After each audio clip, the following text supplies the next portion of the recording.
তোমরা কেমন আছো? আশা করি ভালো আছি। মিলিমিলে সবাইকে স্বাগতম জানাই। আজকে একদম আমার মায়ের হাতে রেসিপি নিয়ে চলে এসেছি। পুরোনো দিনের রান্না, আলু বেগুন আর বড়ি দিয়ে ঝোল। আচ্ছা, আলু বেগুন বড়ি দিয়ে ঝোল, একটা ইলিশ মাছটা করবো, সেটা তোমাদের সঙ্গে শেয়ার করবো। ইলিশ মাছের জন্য দেখতে পাচ্ছ বেগুন আলু নিয়েছি, আর এটা হাতে দিয়ে বড়ি। আর মশলার মধ্যে হচ্ছে শুকনো লঙ্কা, আদা আর একটু জিরা। বেশি মশলা দেবো না, হালকা পাতলা ঝোল করব। তার জন্য ইলিশ মাছটাকে এবার লবণ হলুদ দিয়ে মাখিয়ে নেব।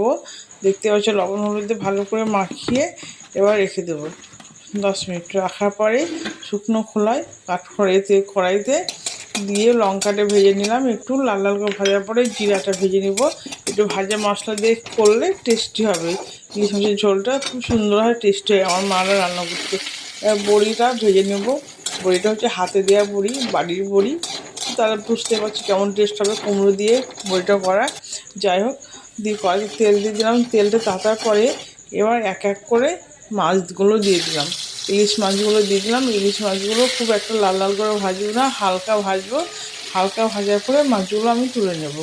বেশি লাল করবো না, হালকা ভাজলে টেস্টি থাকবে মাছে। দেখতে পাচ্ছ ভাজা হয়ে গেছে, এপিট ভাজা হয়ে গেছে। এবার মাছটা আমি তুলে নিলাম, এক এক করে তুলে নিচ্ছি। আর বড়ি দিয়ে মাছের ঝোল, এটা বাঙালরাই খায় একমাত্র, বাঙালদের রান্না এটা একদম। দিয়ে কড়াইতে মাছের ভাজা তেলের মধ্যে লঙ্কা আর জিরা ভালো করে দিয়ে দিলাম, দিয়ে ভালো করে চড়া করে ভেজে নিলাম। দিয়ে ওই তেলের মধ্যে আলুটা দিয়ে দিলাম। আলুটা একটু ভাজা ভাজা করার পর বেগুনটা দিয়ে দিলাম। বেগুনটা দিয়ে ভালো করে এবার কষতে থাকবো। ভালো করে তেলটা কিছু কষার পরে দিয়ে লবণটা দিলাম। লবণটা দিয়ে হলুদও দিলাম, দিয়ে দেখতে পাচ্ছ কষা কষা ভাব হয়ে এসছে। এই যে বেগুনটা গলে গেছে তেলের পরে, দিয়ে আবার লঙ্কা আদা পেস্টটা দিয়ে দিলাম। দিয়ে ভালো করে কষে একটু জল দেবো, একটু কষে নিই। দেখতে পাচ্ছ দিয়ে বড়িটা দিয়ে দিলাম। কেন বড়িটা দিলাম, ইলিশ মাছটা বেশি ফোটাবো না তো, একটু বড়িটা তো বাড়ির বড়ি, মানে সেদ্ধটা খুব তাড়াতাড়ি হয়ে যাবে। কষার মধ্যে দিয়ে লবণ ঝোলটা ঢুকবে। দিয়ে দেখতে পাচ্ছি জল দিয়ে দিলাম। জল দেওয়ার পরে এবার বেশ ফুটবে, তরকারিটা টকবক করে ফুটলে ভালো হবে।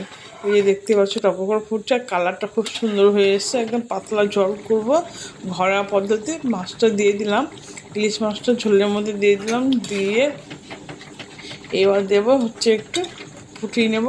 ফুটিয়ে নেওয়ার পরে এবার দিলাম আমি ভাজা মশলাটা, যে জিরা ভাজা মশলাটা দিয়েছিলাম, অল্প ভাজা মশলা দিয়ে দিলাম মাছের ঝোলের মধ্যে। আজকে মাছের ঝোলটা একদম বাঙালদের রান্না, পাতলা ঝোল, একদম আলু বেগুন বড়ি দিয়ে ঝোলটা। দেখতে পাচ্ছ হয়ে গেল, কালারটা খুব সুন্দর হয়েছিল, খেতেও টেস্টি হয়েছিল। দেখতে পাচ্ছ এটা আমার একদম পুরোনো দিনের রান্না, মায়ের হাতের রান্না। তোমাদের রেসিপিটা কেমন লাগলো অবশ্যই কমেন্টে জানাবে। ভালো লাগলে লাইক শেয়ার কমেন্ট করবে। ইউটিউব থেকে দেখলে আমার চ্যানেল সাবস্ক্রাইব করবে। তো টাটা বন্ধুরা, এখানে ভিডিওটা শেষ করলাম। তো শুভ।